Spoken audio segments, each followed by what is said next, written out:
In the tunnel. In the tunnel. In the tunnel. You're listening to In the Tunnel.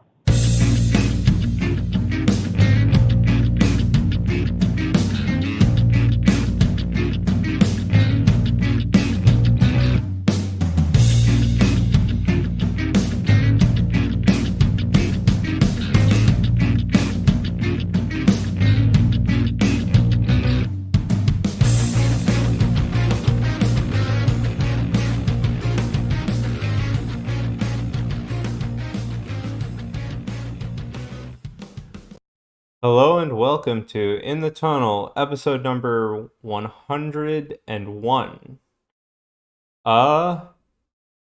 Been a little bit of time, but we want to talk about contracts as NHL free agency has just started. Bobby Bonilla Day was about 2 weeks ago now, and we felt it was a good time to do this sort of deep dive. So, why don't we start with the person who shares the day with Bobby Bonilla in Rick DiPietro? Yeah, so what was it back in Uh, 2006 to '07? yeah. Um, So he signed it in '06. It yeah, was a 15-year, $67.5 million contract at the time, paid all the way through to 2020 to 2021 if it didn't get bought out, but it was. In 2013, it was bought out, so now he's paid until 2028, July 1st. Another 6 years. mm-hmm. And this is because he was out of the NHL after the 2012-2013 season. Um, yeah, it's kind of unfortunate for him, but also that deal, it got like I'm pretty sure this deal got Mike Milbury fired, who's like the worst GM in Islanders history or something at the or Wasn't just it that he got fired because he didn't want to make the deal, or yeah, because then they brought in somebody and the requirement was they made the deal, and I think that was Garth Snow or something. interesting?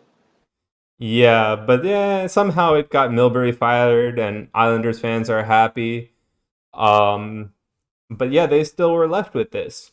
He gets paid $1.5 million for the next 6 years. Considering he's already Until 2028, 29. yeah. So another 6 years of it, he got paid $1.5 million on July 1st. So right now he's a co-host of a morning show for ESPN New York, and he's a analyst for ESPN and a college hockey coach. But let's talk High about this school. contract, right? So it's a 4.5 million average annual value at the time, which is really high considering the NHL salary cap is not that high for like 22, 23 players. Right now it's in the 80 millions, but back then it was not there. So right now it would be worth 98 million if he were to sign the same, like with inflation, the same type of contract, right?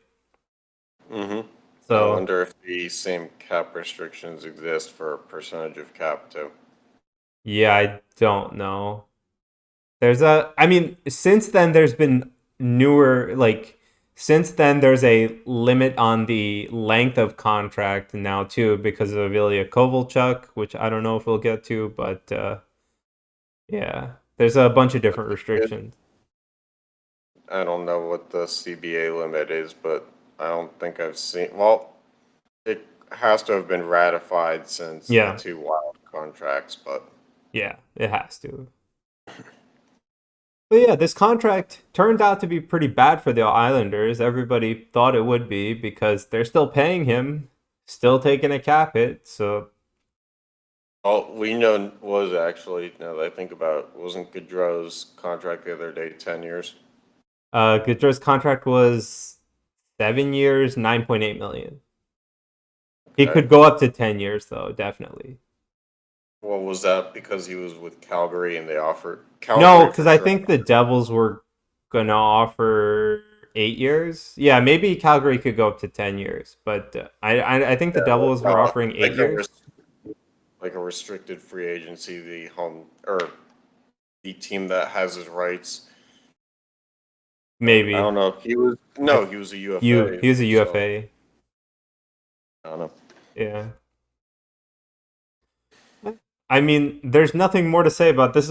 This is like a New York special because of Bobby Bonilla and this. Both teams have a pretty bad buyout contract on their books right now. It's Bonilla's is a also a little New York worse. special. Yeah, it's a New York special also because it's a world class fuck up, and only in New York City is that done not once but twice. Yep. All right. Why don't we look at the next one? So we have Chris Davis, who signed a 7 year, $161 MLB contract. So it's an average of 23 million a year. For 7 years, obviously, he would retire in 21 and be bought out uh in the 22 season. So Yeah. he gets $9 million for 23 to 25, 3.5 million from 26 to 32, and 1.4 from 33 to 37, which is $42 million of deference.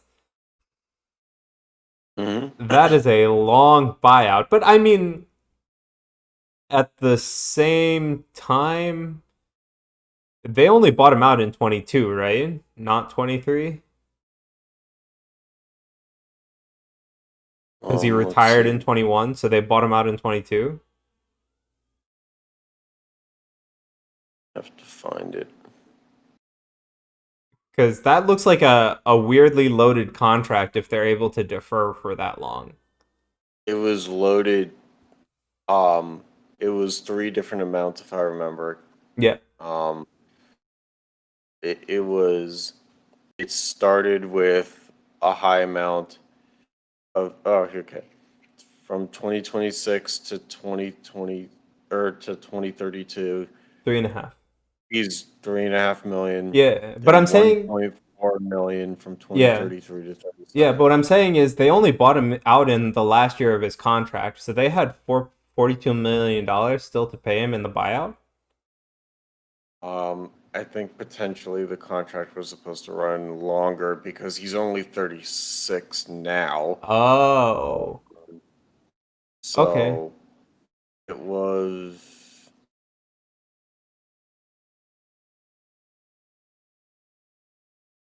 Because that's yeah, a. Okay. Okay. I gotta figure that one out. All right. Well, I 'Cause- mean, that's still pretty bad buyout length, in my opinion. And that's So gonna. he signed a 7 year contract on 2016. Yeah. So So that would have taken him to 23, which is 20. next year. Yeah. So he retired 2 years Oh. out of his contract. Oh, so yeah, they get the free pass for this year and they have to start buying him. Okay. Yeah, makes sense. Yeah. All right.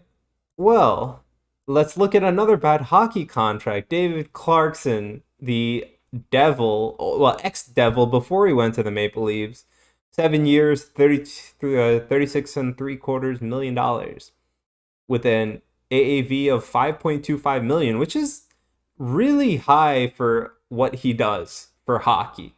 Wouldn't you agree? Yes. Yep. Because he was never more than what he never topped 50 points. Yeah, never. He was a grit guy. He was physical. He played along the boards. Was never afraid to make contact or get hit. Yeah. But Had like, a 46-point career high for a season yeah, and and was -8 doing it. yep, that was a devil season, right? 2012. Yeah. Yes. And except in the then last year. he also had a 14-team NTC, no trade clause. This is back when there were two less teams in hockey. Yes, but how the no trade clause worked then for his contract, I believe, was He had a no an MC, no movement clause, which is even worse. right, but wasn't that after a set number of years it was adjusted or something? Yeah, something like that. So he could initially submit a 14-team list. If they didn't, then if the players are representation didn't submit that, then Then it's whatever. He can be dealt whatever. right. But then 2 years later, they have veto rights or something. Yeah. But anyway, he never got more than 15 points a season in Toronto, and he was finally traded to Columbus in 2014. Yes, after a year and a half in Toronto. Yeah, and he only had 4 points in 2 seasons. Didn't really play much. Because he was bought out there. Yep. Which is hurting. Him. Yep. All I right. think what's hurting him more was the fact that he is 38 years old and declined basically and fell off a cliff in his prime years because he had 11 points at the age of 29. I mean, I also think when you pay 15 some at guy 30.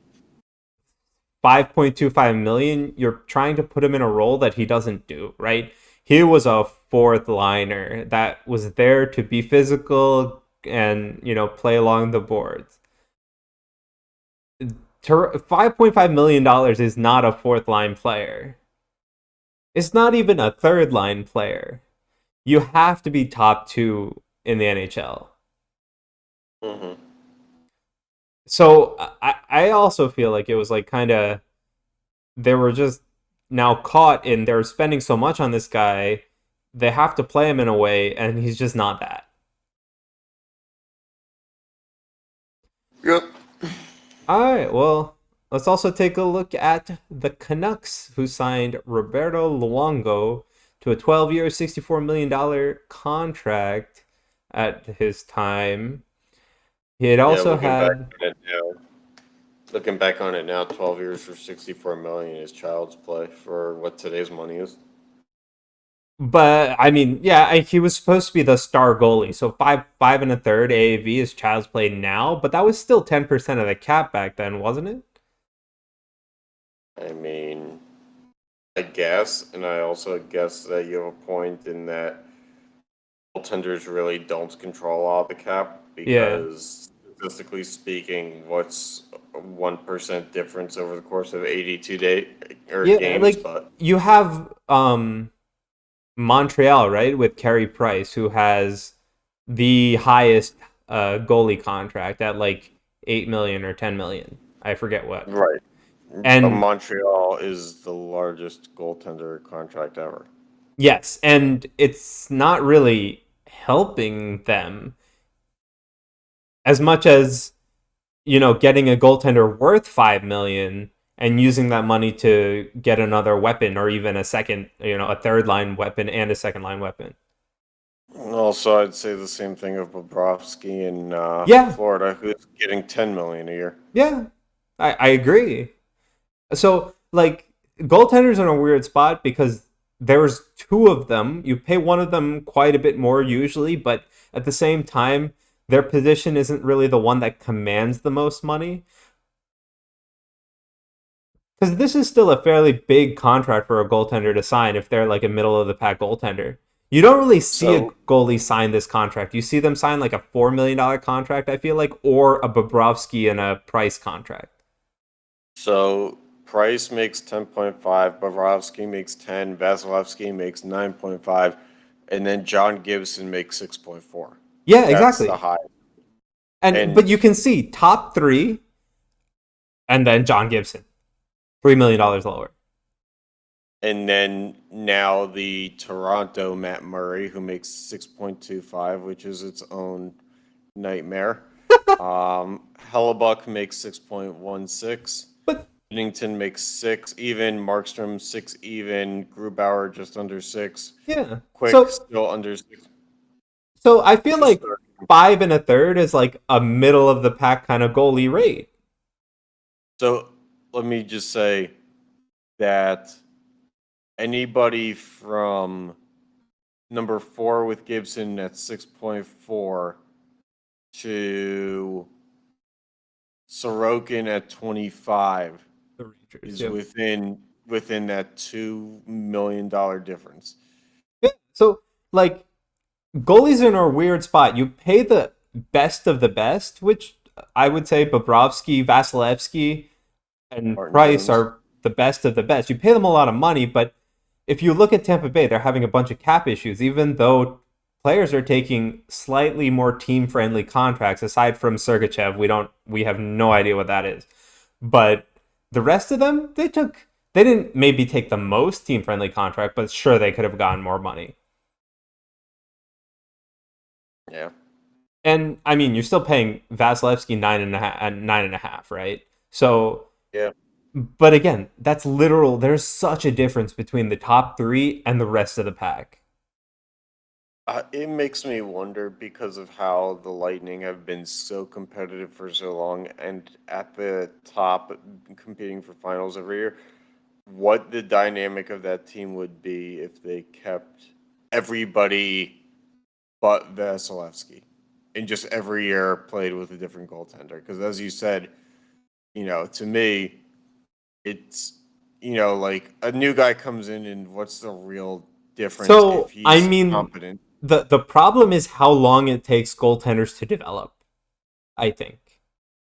And that's True, what but you allows. draft guys and they're in control at the NHL level for at least 3 years once they're there. But okay, like the problem is like you see Mackenzie Blackwood, right? He had one great season, then he followed up with last season. What the heck, right? I mean, Hmm. the Devils are bad. Don't get me wrong; it's not his fault, but like his play was different, Yeah, and but there is some merit to the top goaltenders. It's just the rest of the team really needs to take a team friendly contract. It just doesn't work otherwise because you give up so much firepower, as you're saying, right? Like the Avalanche, they made it fine. Tampa Bay has had players taking slightly more team friendly contracts every time, but that period is going to run out. yeah, it kind of did run But out before it even started because no, they had to.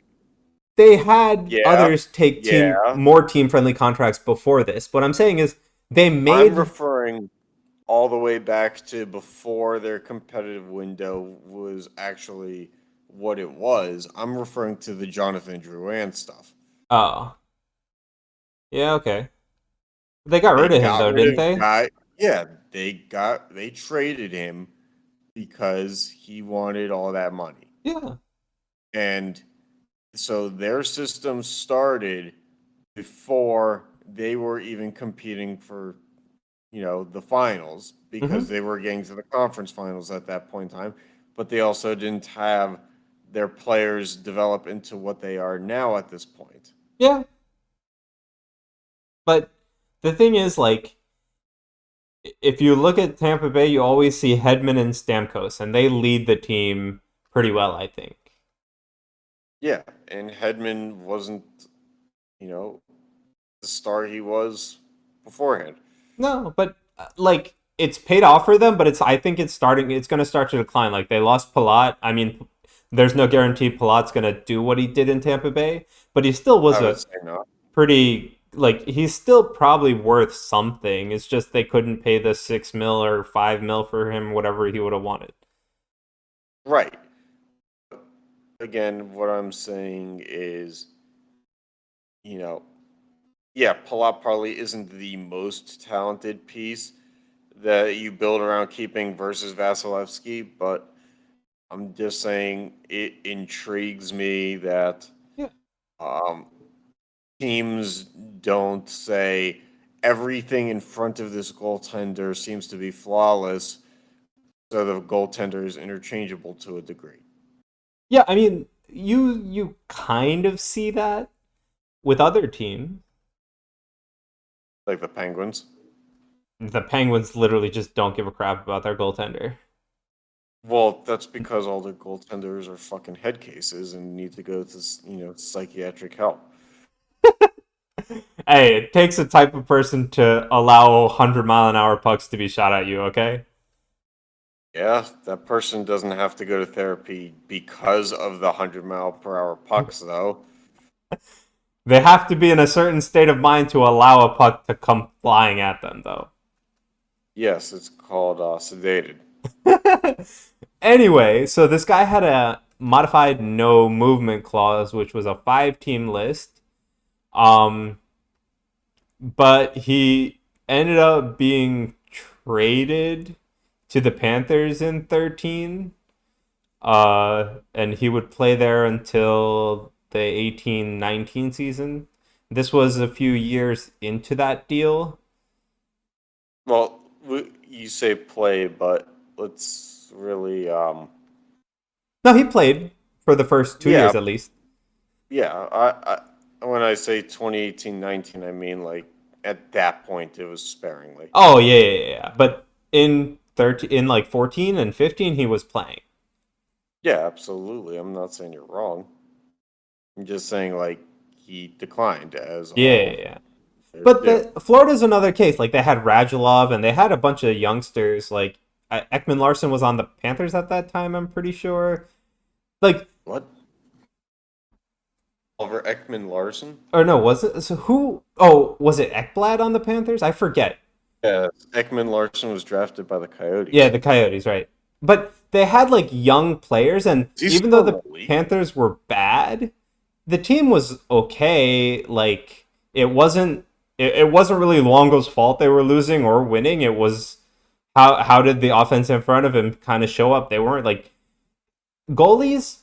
Like you pay for an elite goaltender with a 930 save percentage, right? But your average goaltender can still hit like a 900 or a 910 save percentage. So like my and our point is like, is that extra 3 million really where you want to spend that money for an extra 20 save percentage, Hmm. right? Yeah, probably not. Yeah. So I mean that's why this contract was kind of bad. It would have been worse if it was signed in today's world. But Yeah, yeah, but we know now that it probably is a shorter contract in today's world by at least 2 years, and yeah. we'd probably never see You probably a won't see more player than like an that. 8-year contract. Yeah, at this rate, 7 or 8, actually 6 seems to be like the heaviest that you really see now. Because yeah, Gaudreau signed a Like the 7. most often. Yeah, Penguins just signed everybody to a 6. yeah, Tanev, Raquel, Tang, yeah. all these guys who have limited skill sets. Yep. All right, But I digress.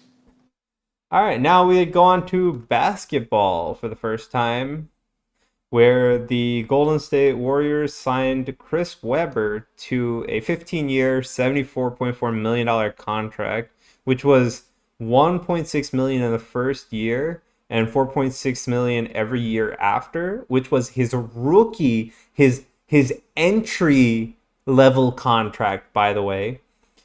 Yes, But at this point in time, there was no rules or like there was structure no to a ELC standard structure. rookie deal. Yeah. Yes. And this Well, contract had an there's no option. ELC, but Yeah. This contract had an option for Weber to player opt out, after his first year, which, to no one's he was, surprise, he did. yes. What the heck?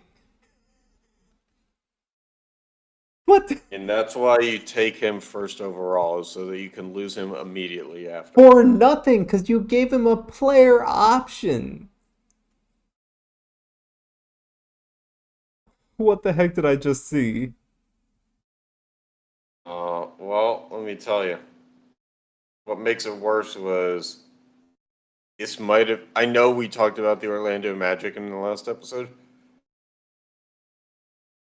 this might have been like the smartest thing that they ever did, because the Magic selected him and traded him on draft night.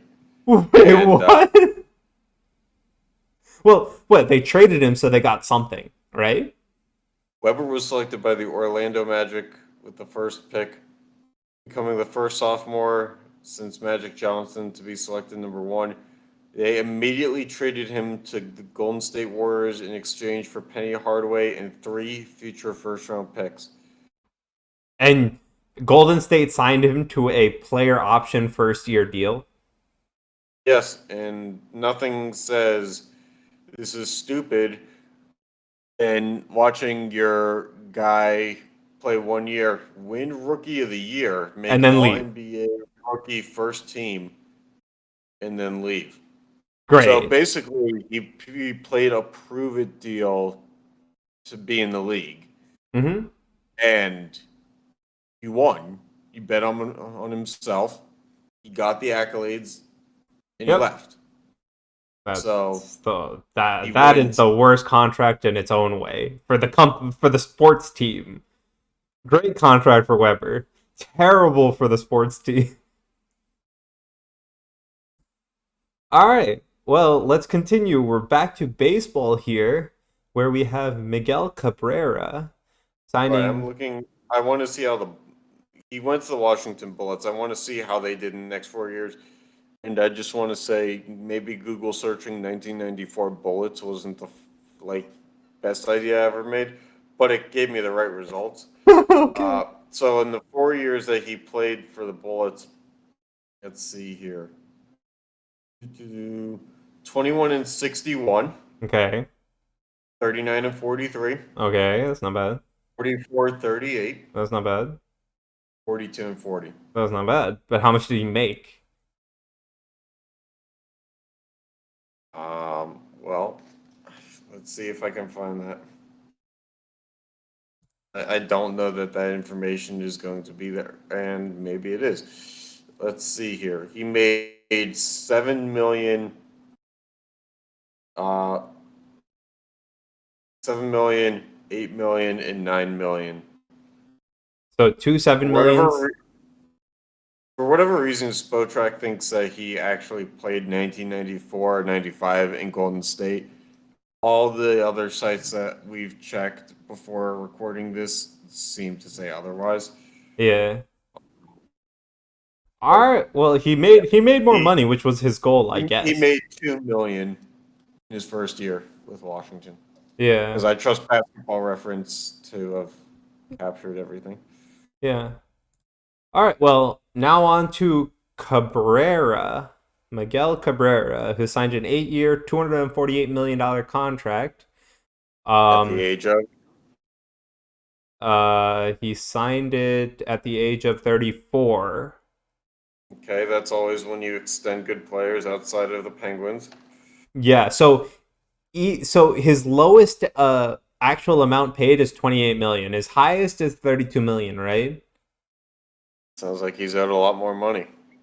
Yeah, and he's 39 right now with 3 years more left on his contract. He does not really produce this number though. Well, I will say this: the old man stole third base the other day. So Yes, it did take somebody throwing over the third baseman's head by about 20 feet, but but he he did got it. there. Got there. Yeah. Was it a $28 million third base steal though? I can guarantee it wasn't a $28 million third baseman. Actually, I can't guarantee that. What if it was against? Um, Oh. I'm gonna trace this down. You keep going. But yeah, like he was a good player, but you don't sign 34-year-olds who are going to end the contract at 42 to $30 million a year contract basically. You just don't do that.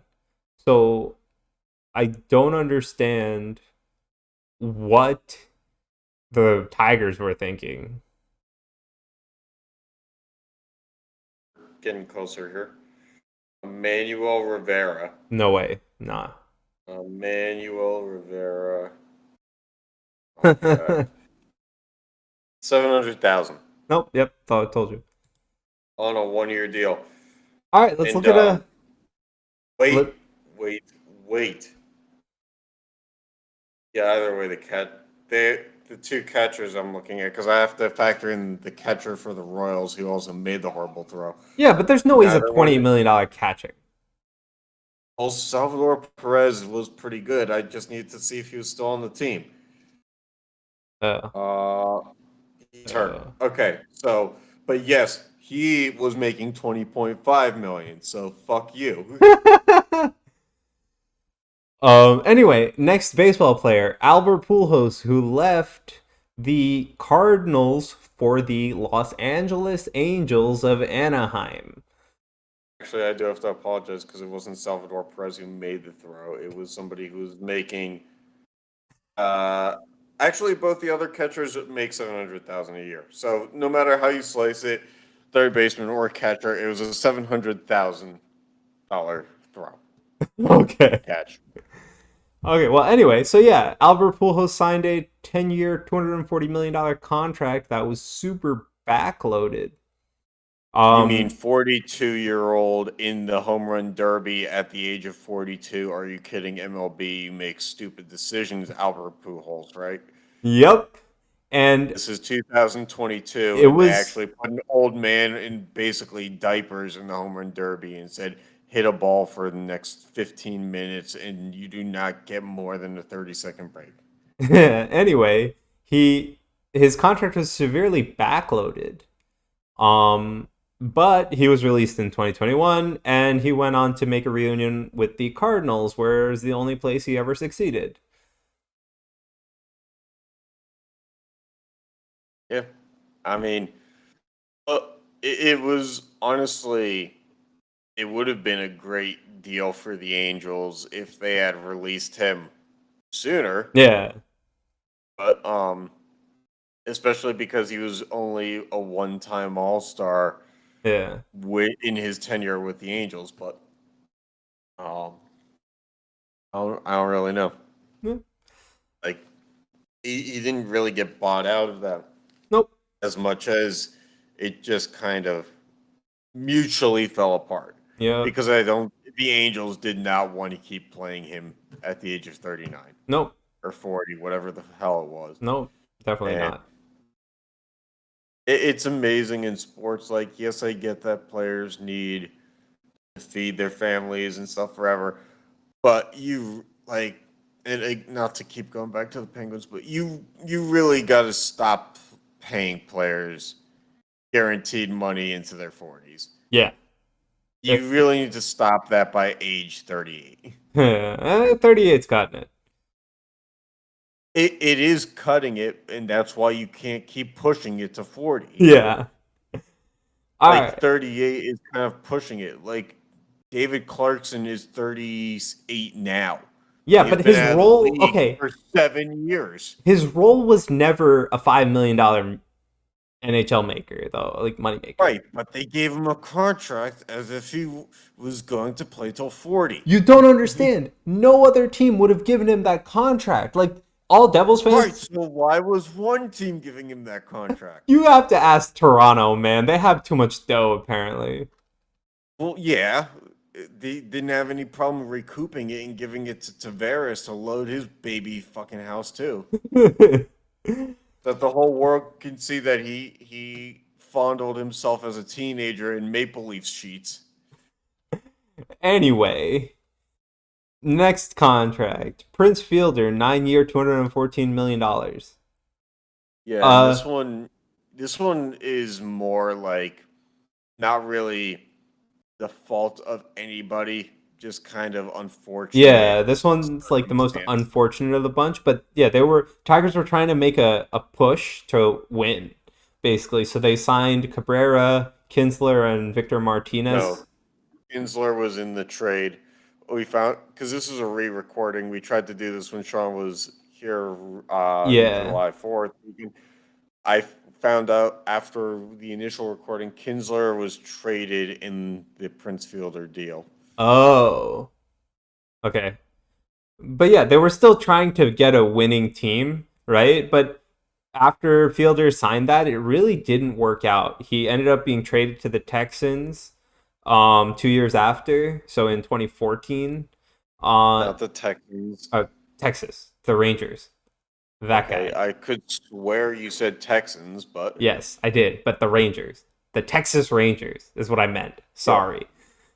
Uh had to be Anyway, done. he eventually had to retire due to injury, which is unfortunate. He was good before this contract though. Like everybody was pretty hyped for it. Yes, and not to mention that their lineup on most days in 2013 was Alex Avila himself, Omar Infante, Johnny Peralta, Miguel Cabrera, Torrey Hunter, Victor Martinez, and then what people thought was going to be a good Austin Jackson. Yep. It did Which not end should up have that made a way. championship run really. Not to mention pitchers of Doug Fister, Anibal Sanchez, Max Scherzer, Rick Porcello, Justin Verlander. Yep. So, I don't know. All right. Next, we have two contracts for the price of one. Both Ryan Suter and Zach Parise signed 13-year, $98 million contracts to play for their home team, basically. Literally identical. They both kind of just fell off a cliff in terms of Yeah. production. Both ended up being bought out last year. So Parise went to the Islanders and Suter to the Stars. Like seriously though, both of their productions just kind of went down when they were supposed to be the star players, Mm-hmm. and they're getting paid to be these star players. Mm-hmm. Even then, like there were some wild teams where they didn't have any supporting cast, but like even then they still didn't produce as the players. So I don't know. That contract was just all levels of bad. As a Devils fan, I really wanted to keep Parise, but there was no way. Like we dodged a The, bullet. the the deal was too enticing. Hmm. Uh, but the dumber thing of all these is doing it twice at the same time. But also, I Without a think doubt. the Devils could have offered him more at the time. It's just he wanted to go back to Minnesota. Yeah. Again, we talk about why are you doing things to oversell when you have a deal that can work. If he was going to go back to Minnesota and he was so hell bent on going to Minnesota, why did he need a what 13-year deal to do it? Yeah, but he took less money apparently. Okay, yeah, I can tell you that because 13. I mean, that's basically he was making less money than Luongo. Yep. Um, but with that being said, you know, it, it, I'm trying to think of the words here. Unless that was the Wild's initial offer, Yeah. they massively oversold.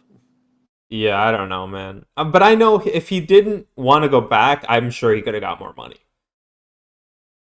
for Yeah. less term, probably, but still. So yeah, this deal was just all kinds of bad because they did it twice, and neither player really performed to any extent. All right, Well, Ryan Sutter kind of did. eh, He still was not. still a multi-time All-Star, but like the way that the NHL works is basically everybody gets a player. Yep, It's like every little league All-Star. yep. All right, last contract, which isn't a sports team's contract; it's a sports network's contract. Tom Brady signed a 10-year, $375 million contract, which After he will go unretired. into effect when he actually retires again. Right. This was something that maybe was negotiated when he was in his month-long retirement, but was not signed Until and after. sealed until after, as far as the general public knows, Mm-hmm. which makes it all the more interesting. And you gotta hope, as the TV network, that there's some kind of clause or opt out for the network somewhere. Because if Brady sucks at being an analyst, They're on the hook for a lot of money otherwise. Yep. And just for reference, right? This is the largest sports news broadcaster ever, or at least in the US. In recorded U.S. television, um, I think Brian Williams at one point. Now, granted, he's been kicked off of NBC News for a long time now, and the dollar was different than it is now. Yep. But I think he was making not close to that, but probably one of the closest earnings to that Yeah. before Tony Romo. But Um, then, and also for reference, currently Tony Romo is the highest paid NFL analyst at $175 million, right? mhm, In his contract for however mhm, long it is. mhm. That's ridiculous. Yeah, Like Romo didn't make this type of money when he first left, and Romo at least now we know Romo adds something whether you like it or not to the broadcast. I know like you can like a broadcaster or not. You really don't watch a broadcast for the caster. You watch it for your team anyway. what's more interesting is, and I don't think I looked this up when we initially recorded it. Brady, with 1 year left on his contract, he's going to make 30 million this year, Mm-hmm. and so overall, his career earnings are going to be 333 million. Yeah, so he's making more. He's already slated to make more and in less time in his next phase. But By also Brady took hella team friendly contracts at New England. no, he restructured a lot. Yeah. Restructuring in the NFL just turns your money into signing bonuses and doesn't count against the cap. Oh. Oh, great. They really should count signing bonuses.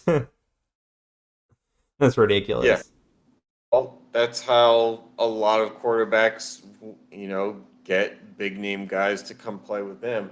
Is they'll say, "I'll take a little touch less," because I will give you this though. In 2018-19, he did sign a 2 year Patriots contract for $30 million. Yeah, that's Now, ridiculously cheap. the signing bonus was 10 million. So It's still again, ridiculously cheap, right? 40 million, right, but he's basically making 20 million 10 a year. million a year. Yeah. No, 10 million. Yeah. And that's below average for Yeah. an NFL quarterback. Yeah. So yeah, we're just like baffled at this. Like he's really done nothing to deserve this. He's really done nothing to deserve making over double what the next person makes. Yeah. And Romo had to work for this contract. It's not like he just got 175 million when he started. Yeah. Brady's really on a revenge tour to get that money back from being a seventh round draft pick or whatever it was, sixth round. Because apparently in his rookie deal, he over the 3 years made less than $1 million. Yep. He made 288,000 a year. Yep. Must be tough. Uh-huh. All right. Well, yeah. So originally this episode was in person, but technical difficulties. So hopefully when we get back together next time, we don't have this. Sean Uh has learned his lesson to not leave his microphone in another state. yeah. Anyway, thanks for tuning in, and we'll catch you next time.